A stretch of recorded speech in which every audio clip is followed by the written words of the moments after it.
خلاص يا جدعان، خدوها قاعدة. الزمالك اهو فايق والدنيا تمام معاه والإدارة مستقرة والقصة ماشية، وجابوا الصفقات وحلوا القيد والقيد اتقفل تاني، بس مش مشكلة، ووصلوا نهائي كونفدرالية والدنيا تمام.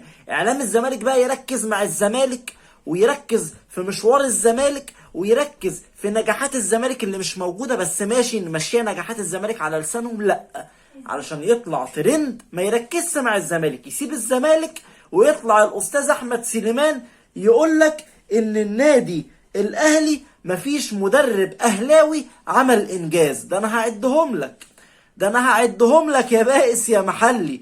وعم عصام الحضري، إيه يا عم عصام الحضري؟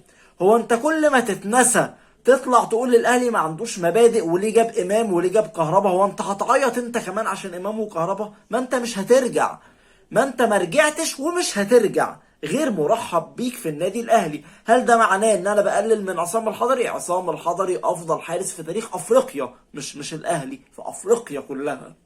ولكن ما تعيطش يا عم عصام، مش انت اللي مشيت يا اسطى ورحت سيون؟ فخلاص بقى، كفايه سيون، كفايه دموع، كفايه اهات، يعني خليك بقى ايه في سيون، خليك في الدنيا بتاعتك بالله عليك، عشان مانويل جوزيه لو جبتهولك هيرطرط بكلام هيزعلك. السلام عليكم ورحمة الله وبركاته، وفيديو جديد على الفيسبوك. بتمنى من كل اخواتي دعم الفيديو بلايك وشير وكومنت، وقولوا لي رأيكم بقى يا جدعان في الكلام اللي هيتقال. احمد سليمان بيقول لك ايه؟ مفيش مدرب اهلاوي مصري نجح الا محمود الجوهري، بعكس الزمالك زي حسن شحاته وطه بصري وفاروق جعفر. كامل الاحترام لكابتن طه بصري رحمه الله عليه، وكامل الاحترام للكابتن فاروق جعفر، بس هو يعني ايه بطولاتهم؟ مفيش مدرب زملكاوي اخد بطولة قارية. انت متخيل يا بائس يا محلي؟ هتقول لي الجوهري، هقول لك الجوهري اهلاوي يا حبيبي، يعني الجوهري ناشئين اهلي. مفيش مدرب زملكاوي اخد بطولة قارية. انت بتقول مفيش مدرب اهلاوي ناجح. حسام البدري واخد اصعب واغرب بطولة دوري ابطال افريقيا على مر التاريخ، اصعب بطولة قارية عرفها التاريخ، فاز بيها كابتن حسام البدري. انهي بطولة دي؟ بطولة 2012. بطولة 2012 اللي فاز بيها النادي الاهلي بدون وجود دوري. ما كانش فيه دوري، انت متخيل؟ ما كانش فيه دوري.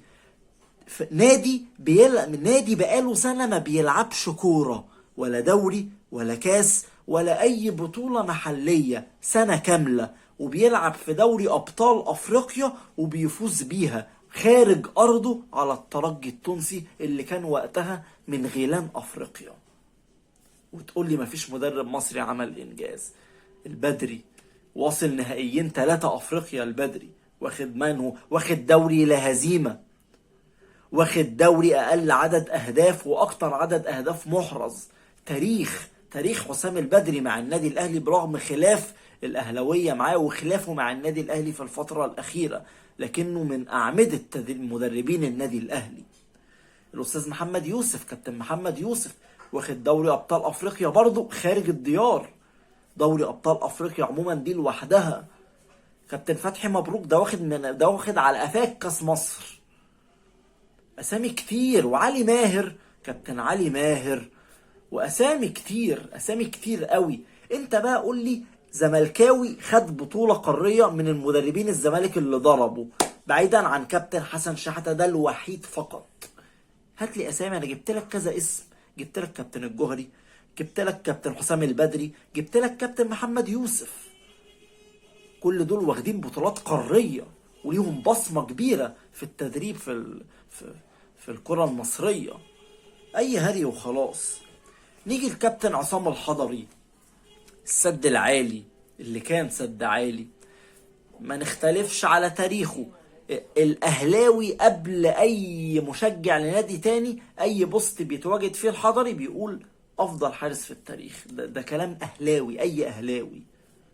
ولكن كلنا عارفين شخصيته وخلافاته الشخصية وشخصنته للموضوع مع الاهلي. مش هشرح حوار امام عاشور وكهربا، مش هشرح انا الحوار ده تاني.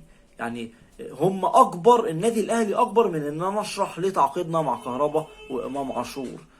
مش هشرح الحوار ده. لكن انت يا عم الحضري هربت من النادي الاهلي في عز ما كان الاهلي محتاجك. هل كهربا هرب من النادي الاهلي؟ لا. هل امام عاشور هرب من النادي الاهلي؟ هل كانوا متواجدين في الاهلي وهربوا؟ لا. امام عاشور ارتكب خطأ اعتذر عنه قبل ما يجي الاهلي بسنتين. اعتذر اكتر من مرة، مداخلات تليفونية اعتذر، واعتذر للجمهور في الملعب، واعتذر لوليد سليمان في الملعب، واعتذر لوليد سليمان، واعتذر للدنيا كلها قبل ما الاهلي يفكر حتى يجيبه. الاهلي جابه منين؟ جابه من ميتلاند. كوبري يا عم، جابه كوبري. انما انت نفسك ما اعتذرتش للاهلي وجماهيره الا بعد سنين من مشيانك. انت ما اعتذرتش في ساعتها. انت كبرت ورحت الزمالك، وكبرت ورحت الاسماعيلي اللي هما الدربيين، اكتر جماهير ما بتجيش مع الاهلي سكة، وانت فاهم الكلام ده كويس. ورحت ولفيت الدنيا كعب داير، وفي الاخر جاي بتعتذر لما عرفت ان مفيش سبيل ليك غير النادي الاهلي، وان بطولاتك وقفت وتاريخك وقف. كاتب التاريخ كسر قلمك من اول ما مشيت من النادي الاهلي. فما تشككش في مبادئ النادي الاهلي، لان انت اكتر واحد اتوجع من المبادئ دي. وامام عاشور اكتر واحد هو وكهربا استفادوا من المبادئ دي واتعلموا من المبادئ دي. امام عاشور وكهربا الاتنين مفيش لفظ ليهم على الزمالك، ولما كهربا عمل لفظ سيء اتعاقب من ادارة النادي الاهلي، ومن بعديها ولا جاب سيرة الجمهور، ولا راح للزمالك، ولا راح ولا بص على مدرج الزمالك ولا على لاعب من الزمالك. ده طارق حامد هو اللي اشتبك معاه، ولاعيبة الزمالك هي اللي بتشتبك مع كهربا، بيحاولوا يستفزوه هو وامام عاشور. امام عاشور اتهان من جمهور الزمالك بافظع الشتايم، واتشمت في اصابته مع الاهلي، وما طلعش رد. ما ردش على اي زملكاوي، ما وجهش كلمة لأي زملكاوي، وهي دي مبادئ النادي الأهلي. دام الأهلي ودامت مبادئ الأهلي ودام جمهور الأهلي وحب الأهلي وعائلة النادي الأهلي من جمهور ولاعيبة ومجلس إدارة وجهاز فني، كلنا عائلة النادي الأهلي اللي بإذن الله رايحة الحلم ال12 اللي انت لسه واقف عند الخمسة وبتفكر في السادسة بقالك اكتر من 20 سنة. هي اللي بتقول ان الاهلي ما عندهوش مدربين كبار، ما عندهوش مدربين كبار، وانت بتفكر في السادسة من 20 سنة. وجبت لك 2 مدربين من علامة التدريب في الدوري المصري وفي افريقيا، والاتنين واخدين بطولتين قاريتين هما الاقوى في افريقيا. بتمنى من اخواتي الاهلاويه دعم الفيديو بلايك شير وكومنت. سلام.